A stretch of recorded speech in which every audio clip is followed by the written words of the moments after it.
The more you have to pay for a price to earnings growth ratio, usually it means it's bad, okay? And you usually want to try to get the ratio to be as low as possible when it comes to price to earnings growth ratio, okay, PEG ratio. But this chart's going to blow your mind because this is going to take everything you ever learned about PEG ratio and completely throw it out the door, okay? If you look over time, the best time to buy stocks, at least since I've been in the market since 2008, right, is actually when the PEG ratio is extremely high, which completely goes against everything you're taught in regards to PEG ratio, okay?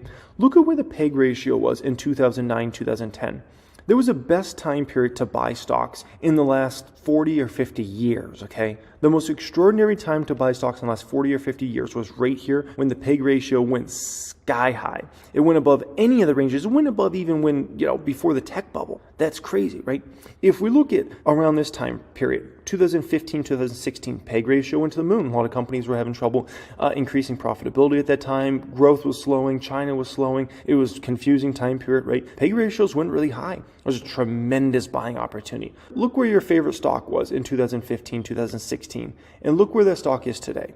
Look where those companies' net income were in that day versus today, okay? Look where NVIDIA stock was in this range. Look where AMD stock was at this time. Look where Tesla stock was at this time. Look at where almost all these stocks were back then versus where they are today. Apple, Microsoft, anything. And you'll be like, oh my gosh, that was an extraordinary buying opportunity. When the PEG ratio looked sky high, and it looked like, oh, you shouldn't be buying right now, right? Look at right here.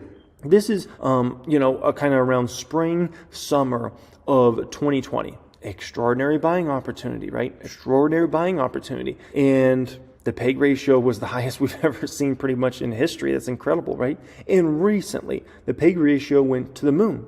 And we'll see. The story has to play out here. You could be getting potentially the best pricing you'll get on stocks for many years right now. Extraordinary opportunity. And so it kind of goes against everything you're really taught in the market. And this is why it's so confusing, right? And at the same time, you could look at some of these other time periods where, in the past, right, you could say, well, right here, PEG ratio was high. It wasn't necessarily a great time to buy. But that was also the tech bubble. So that might have been a freak situation here, okay?